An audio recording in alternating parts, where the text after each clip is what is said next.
Hi అండి, నమస్తే. అందరూ ఎలా ఉన్నారు? బాగున్నారా? ముందుగా మన ఛానల్ అనేది ఫస్ట్ టైం చూస్తే కనుక లైక్ చేసి, షేర్ చేసి, సబ్స్క్రైబ్ చేయండి. ఈరోజు రథసప్తమి నాడు పూజ అనేది ఏ విధంగా చేసుకోవాలనేది ఈ వీడియోలో షేర్ చేశాను. ఫస్ట్ ఆఫ్ ఆల్ సప్తమి స్నానం అండి. సప్తమి స్నానము అంటే కనుక 7 జిల్లడి ఆకులు, 7 రేగిపళ్ళులు శిరస్సు భుజంపై పెట్టుకొని తలంటు స్నానం చేయాలండి. ఖచ్చితంగా ఈరోజు చేయవలసింది ఏంటంటే అర్ఘ్యము, గోధుమ దీపము, పరమాన్నం, బెల్లం, ఇలాగే చిక్కుడు రథం అనేది దేవుడికి పెట్టి పూజ చేసుకోవాలి అని మీకు ఈ వీడియో అనేది షేర్ చేస్తున్నాను. ముందుగా తులసి మాతని ఈ విధంగా నేను అలంకరించుకున్నాను. బ్యాక్ డ్రాప్ నీట్గా ఉండాలని చెప్పేసి ఇట్లా పెట్టానండి. సూర్యభగవంతుని ఫోటో ఉంటే కనుక మీ దగ్గర పెట్టండి. లేనిచో మీకు శివుడు పార్వతి కానీ విష్ణు లక్ష్మీదేవి ఫోటో కానీ పెట్టినా పర్వాలేదండి. బ్యాక్ డ్రాప్ కంపల్సరిగా ఈరోజు కిరణాలు అనేది పడాలండి. ఇది పడే చోట మీరు పూజ చేయండి. బయటైనా మీ ఆరు బయటైనా ఎక్కడ చేయండి. నేను అందుకే సూర్యకిరణాలని పడకుండా ఆపేస్తానని చేసి బ్యాక్ డ్రాప్ అనేది తీసేసాను. ఈ విధంగా 7 దీపాలు అనేది సిద్ధం చేసుకున్నానండి.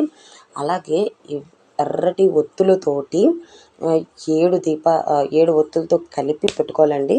7 ఒత్తులు అయితే ఎందుకంటే ఆ స్వామివారు 7 గుర్రాలతోటి రథం మీద ఈ లోకమంతా సంచరిస్తారనే విధంగా నమ్మకం అండి. అందుకని 7 ఒత్తులు.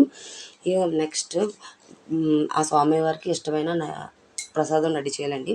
ఫస్ట్ మీ దగ్గర పిడకలు ఉంటే పిడకలు లేని వారు ఒక కర్పూరమైన స్టవ్ దగ్గర పెట్టి పాలు అనేది పొంగించాలండి. పాలు పొంగేటప్పుడు పొంగుతున్నాయి అనేది అస్సలు అనొద్దండి. ఈరోజు పాలు పొంగించడం చాలా మంచిది. ఇలా పాలు పొంగించిన తర్వాత మనం ఆ సూర్యభగవానికి ప్రసాదం అనేది రెడీ చేయాలండి.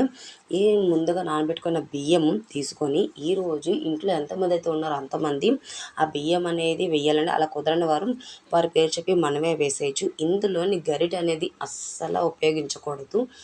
మనం చెరుకు గడ్డ ఉంది కదండి, ఆ చెరుకు కర్రతోనే ఈ ప్రసాదం అనేది రెడీ చేసుకోవాలి. ఇందులోని జీడిపప్పు, బాదం, యాలకులు అస్సలు ఇందులో వేయకూడదండి. అలాగే బెల్లం వేసి, నెయ్యి వేసి, ఆవు నెయ్యి చేస్తే ఇంకా మంచిదండి. చేసి భగవంతుని ప్రసాదం రెడీ అయిపోయింది. ఈ విధంగా నేను చిక్కుడు రథం అనేది సిద్ధం చేసుకున్నానండి. చిక్కుడు రథం చేసుకున్న తర్వాత చుట్టూరు దీపాలు పెట్టి ఈ ముందుగా వినాయకుడికి పూజ చేసుకుని ఎటువంటి ఆటంకాలు రాకుండా ఈ పూజ అనేది కంప్లీట్ అవ్వాలని దండం పెట్టుకొని బెల్లం నైవేద్యం పెట్టుకొని దీపం అనేది వెలిగించానండి. ముందుగా దీపం పెట్టిన తర్వాత ఇలాగ 7 దీపాలను పెట్టి 7 జిల్లేడు ఆకులు ఒక స్టీల్ ప్లేట్ తీసుకొని, స్టీల్ కానీ ఇత్తడి కానీ రాగి కానీ ప్లేట్ తీసుకొని 7 జిల్లేడు ఆకులు పెట్టి గంధంతో పొట్టు పెట్టి పువ్వులు పెట్టి అందులోని 3 గుప్పెళ్ళు గోధుమలు వేయాలండి. గోధుమలు లేని వారు నేనైతే బియ్యం వేసానండి, నాకు గోధుమలు దొరకలేదు. పెట్టి ఇందాక చూస్తారు కదండి 7 ఎర్రటి ఒత్తులు పెట్టాం కదా, అందులోని ఖచ్చితంగా కంపల్సరిగా పెట్టవలసిన దీపం అండి. అండ్ మనం ఇందాకలో ప్రిపేర్ చేసిన ప్రసాదం ఉంది కదండి, బెల్లం పరమాన్నం, అది 7 మీకు చిక్కుడు ఆకులు ఉంటే వాటి మీద పెట్టండి.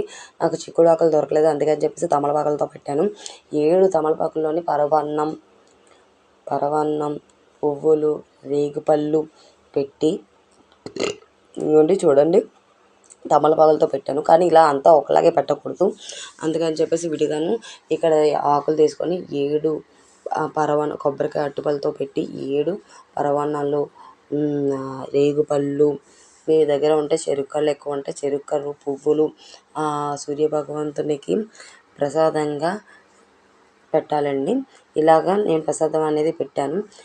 ఆ తర్వాత సూర్యుని అష్టోత్తరము, ఆదిదేవ నమస్తే ప్రసిద్ధం. ఈ వీడియోలోని మెయిన్ ముఖ్యంగా ఏంటంటే సూర్యభగవానికి ఎంతో ఇష్టమైనది ఈరోజు ఎర్రటి పువ్వులతోటే మనం పూజ చేసుకోవాలి. అందుకని ఎర్రటి మందారం కానీ పువ్వులు కానీ అనేది పెట్టుకొని ఆ భగవంతుడికి ఎంతో ఇష్టమని అందరూ ఆయురారోగ్యాలతో ఉండాలి, మా సిరి సంపదలతో ఉండాలి అని చెప్పి దీవించు స్వామి అంటూ కోరుకుంటూ ఈ విధంగా నా పూజ అనేది అయ్యిందండి. ఈ వీడియో మీకు నచ్చింది అంటే కనుక లైక్ చేసి, షేర్ చేసి, సబ్స్క్రైబ్ చేసి దీవించండి. Thank you. సర్వేజన సుఖినో భవంతు. Thank you so much.